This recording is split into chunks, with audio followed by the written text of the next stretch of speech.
strategies that they get these 3 first picks in this order, almost exactly the same. All right, the Farsa, the Benedetta, and the Estes. And here's a few words from Coach Arcadia of RRQ Hoshi. We still have a lot to show you. RRQ Hoshi has many strategies related to tanks. Just wait. So this is what I was talking about. He shared this is on esports. Yes. This is what I was talking about. Exactly. I feel like if this is a time or this is a game to pull out a tank jungler, you pull it out now. I think Wise has gone unpunished with the Fredrin pick all along, and you best be sure if RRQ doesn't ban away the Fredrin, Wise will pick it up again. Lunox actually is the pick for RRQ right now. And speaking of past strategies, etc., we've seen that one composition that I've seen Blacklist struggle with is when they're up against a Yuzong and a Kadita, actually. So that being said, that's still a possibility, but maybe it will get banned out. But RRQ will take away that Fredrin, that very pesky, very useful, very flexible Fredrin away from the hands of Wise. Yeah, this is just due diligence, right? You take out the glue. Edward has been amazing on it. I still believe that's an understatement. And you take out the Fredrin. I hear you, man. I think they have to start pressuring even Oheb all the more because he did so well with the Brody, did well with the Claude. The answer by Blacklist, they want to quell and stop Baby Alien from coming through the backline. There's the Fanny. Would not be surprised if it was a Ling. The second ban might be a Ling. Second ban coming out from the side of Blacklist definitely is going to be a Ling. I feel like Blacklist International has quite successfully clipped the wings of Albert. RRQ on the other hand, it's now time to ban. I'm thinking stick to the Barats. I think the Barats in this particular draft coming out from Blacklist International is super strong. But no, they're focusing on the Brody instead. Had to mention it. Brody, so I think they're gonna try and target Oheb potentially if they can get. I mean, again, they have a Yuzong already with a Lunox, so if they can make sure that Oheb does not have a very secure, a very safe hero, they can try and shut him down, despite the fact that there is a Farsa and there is a Benedetta. If Oheb cannot scale, then the whole Ube falls apart, because the main damage output is still in the hands of Oheb. Are they allowing Oheb to pick up the Claude that's still out there? I feel like that's a very big question, right? I think when I'm looking at the bans coming from RRQ, I may not be the best drafter out there, but here's my 2 cents, right? You're half banning, technically speaking, in the last point of time, but no, it's going to be Blacklist limiting that gold lane, the marksman pool even further. So what's left out there? Irithel, Clint, Beatrix, Harris. Leslie, maybe. I mean, I'm a big fan of Leslie, but I feel like, I'm sorry, it's not her meta. Yeah, no, the Yushong's there. Yeah, not when you Yizong over there, but wait, I haven't heard this in a long time, but ours, it's gonna be a Ling from Albert. That's the Baby Alien. Again, we read this second ban from Blacklist to be the Ling. Yeah. They didn't do it, and of course, It's a bait. RRQ obliges. There's the Ling. Oh, are you A bait? Could be a bait. Could be. like allowing it? Like, I mean, we've seen that they were able to completely shut down a purple buff reliant jungler. So Correct. letting the Ling go, this might be exactly what they're aiming for. But of course, Albert is no stranger to the situation, so we'll have to see. I think it'll come down to the rest of the picks. That's right, Arashi. I think it's all about, whether RRQ realizes that that's a problem, because if you watch that previous game, Albert has no purple buff for a good whole 10 minutes of the game. He's practically useless. yeah, so far Blacklist has been able to solve the Lancelot, the Fanny, and then now that the Ling has come through, we'll see if that's actually in Lord as well. And eventually, of course, the Aldous makes it through, and then the Harith, both signature picks for the remaining players of Blacklist International, Wise and Oheb.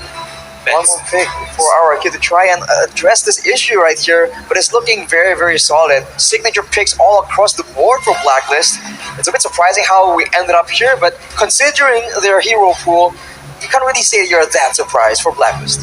Now, I think the biggest question is a lot of stress, a lot of pressure will be on RRQ.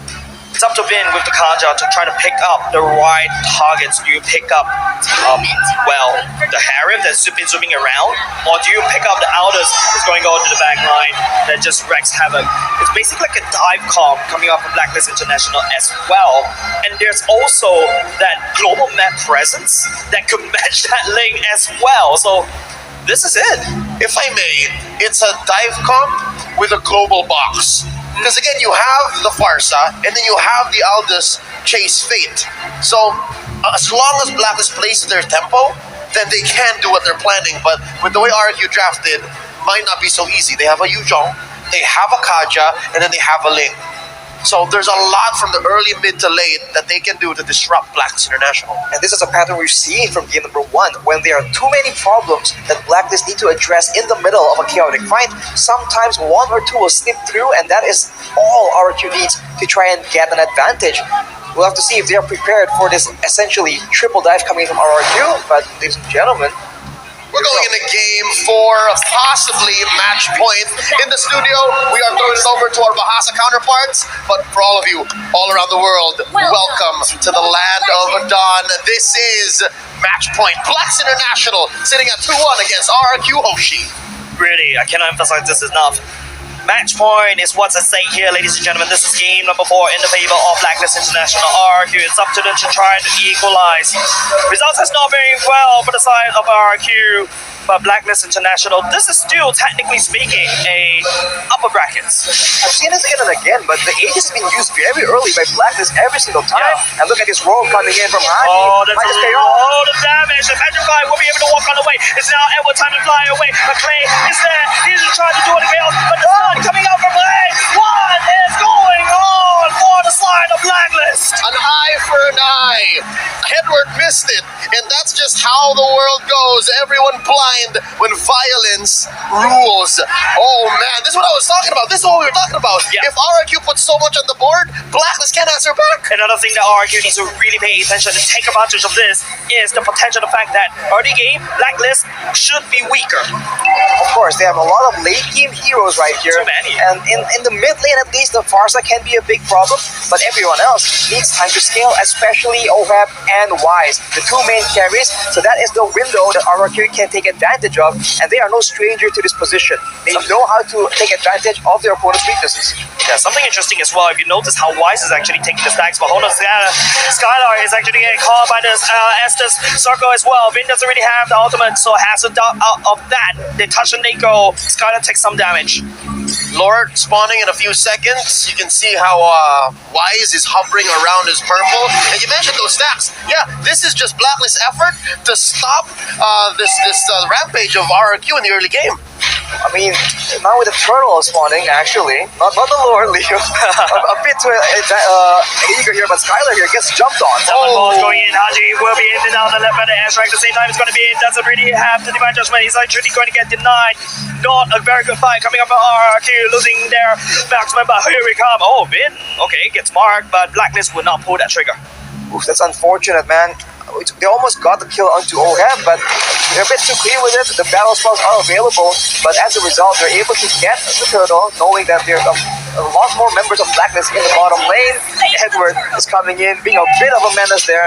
But so far, it's still pretty even, and Blacklist are the ones actually with a bit of a gold lead, not the start that RRQ is looking for. You know, Arashi, I will agree to disagree right here, right? Because you don't want to be even against a late game comp. You want to be ahead.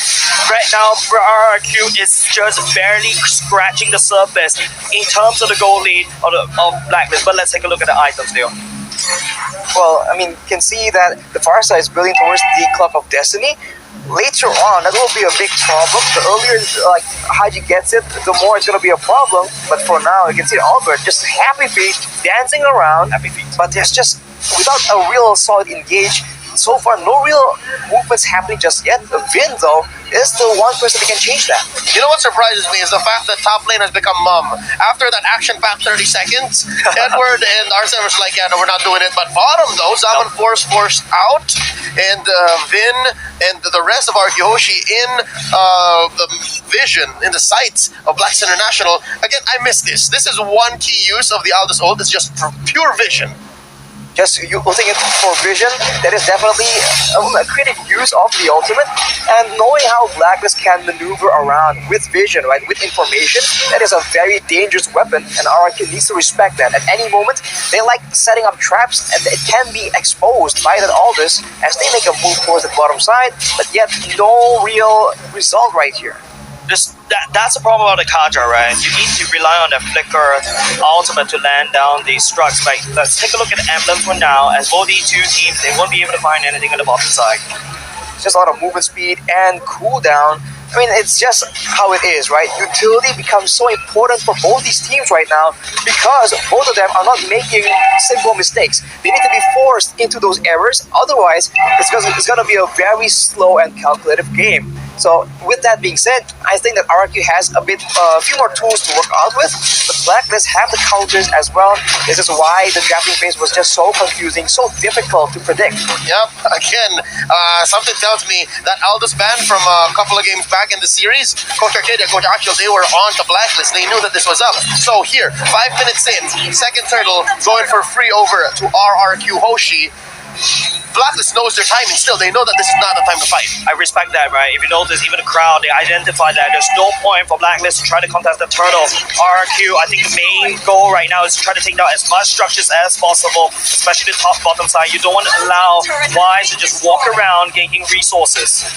But I mean, you can see the Blacklist is trading very smart, intelligently as well. They're not letting go their turrets for no reason. They always try and find something extra, and this is why it's so annoying. Once you think that you have an edge over Blacklist, they just equalize. And look at that damage, though. No. That is something that RRQ can definitely use. What damage? See, he's fully healed. Right now, it is Blacklist time to do the damage. This is kind of crazy, but here comes our dog. And it's going to be, oh my goodness, actually taken down. R7 will be trying to look for the big bracket on the back line, but I don't think Blacklist is ready for the fight right now. And what is actually trying to do is try to find some time. Oh, but picks up another kill. R7 will also do that now soon. 3 member going down. This is not a fight that Blacklist International want to do. We just had to call it, right?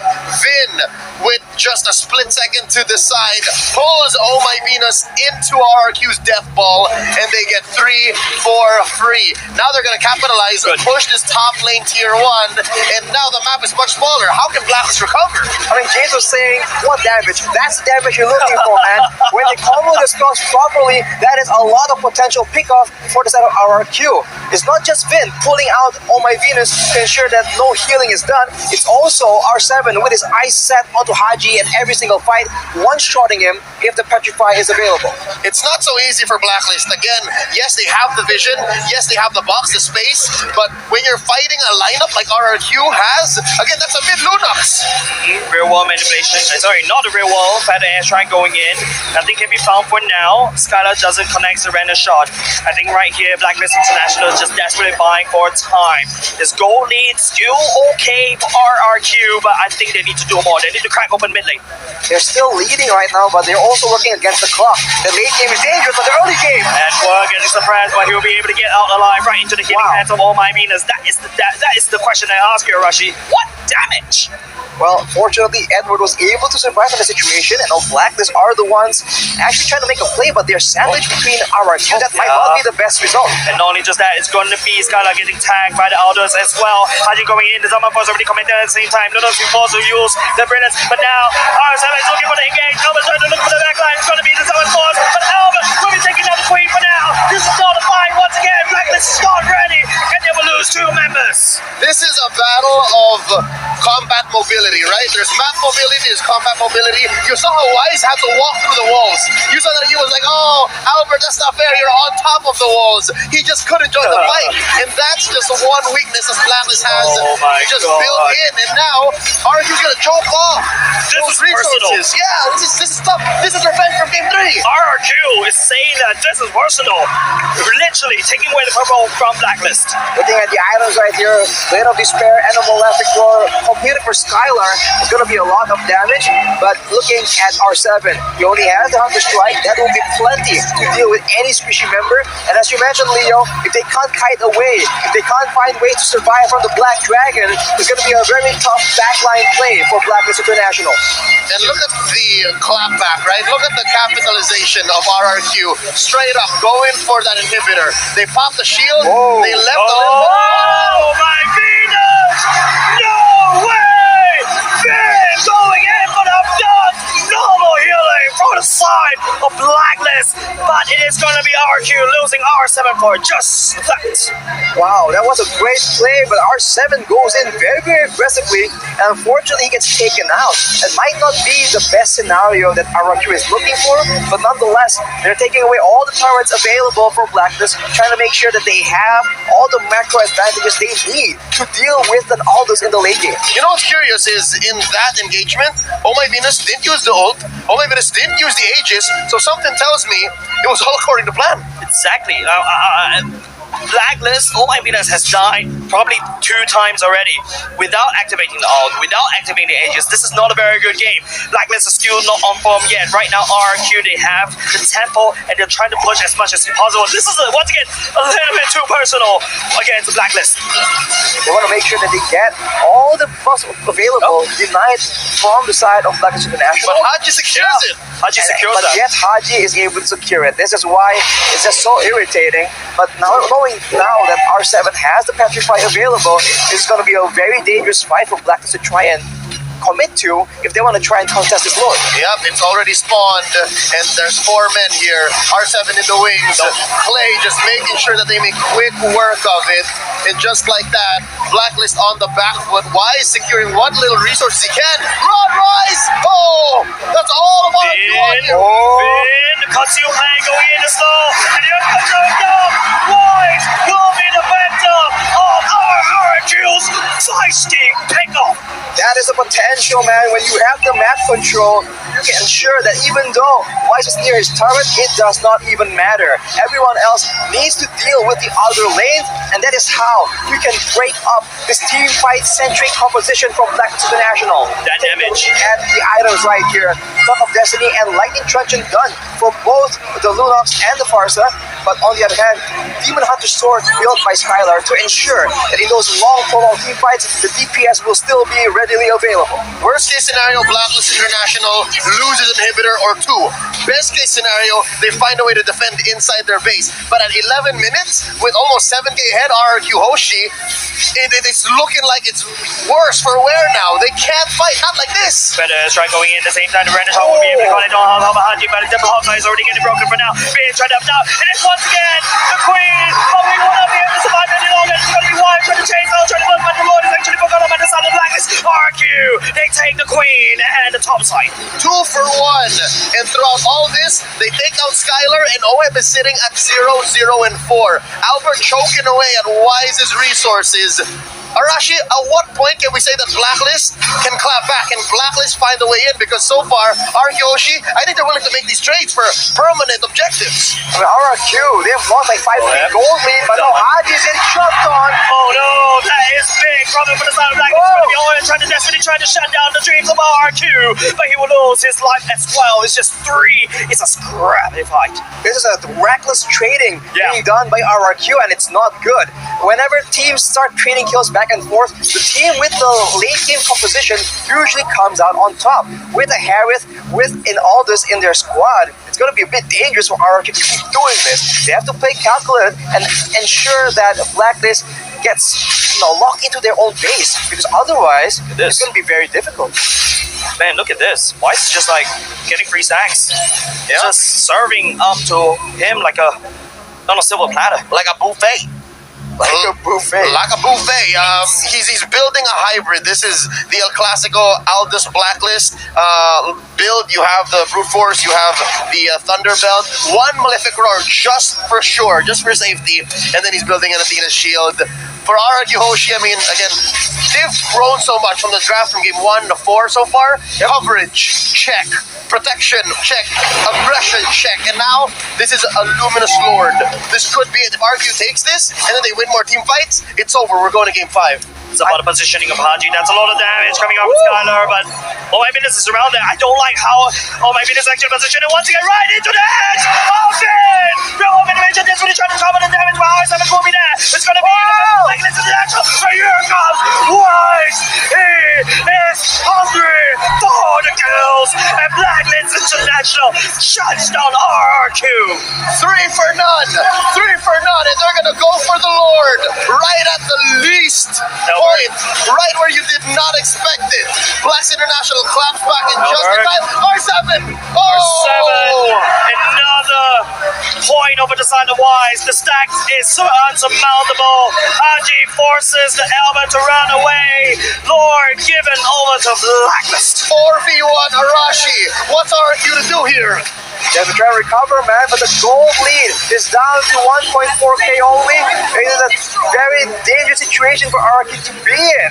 I was about to say before the previous fight that Edward is the unseen member that can be a deciding factor in these big fights, and he completely delivers. He turns it around, and now Blacklist are the ones with a gold advantage.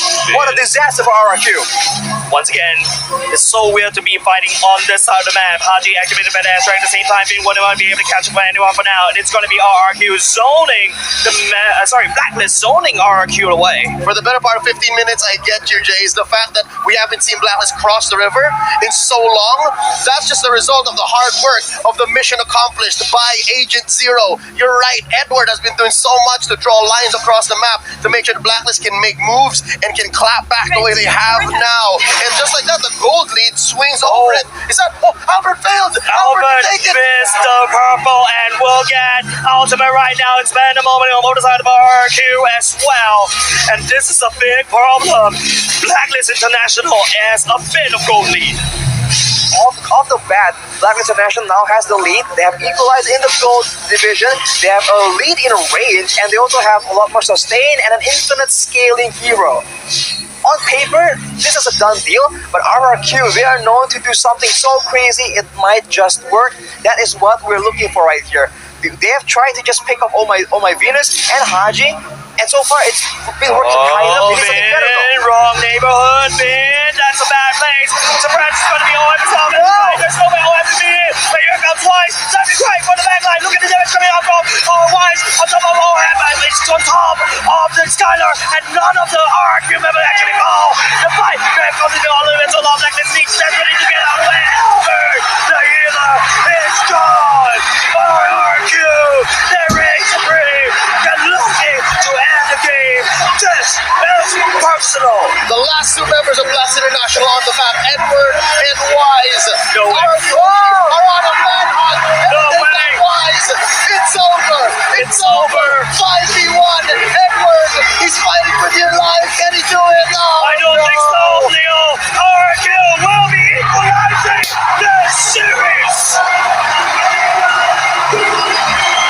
We're going to game 5, folks. We're going to game 5. The Sang Raja claps back. Not here. Not in our home turf. We're going to game 5. Looking forward to a full series between RRQ Hoshi and Blacklist International. And I was just talking that they have to try and do something different. And they go and pick off the Harriet of all people. What a performance coming in.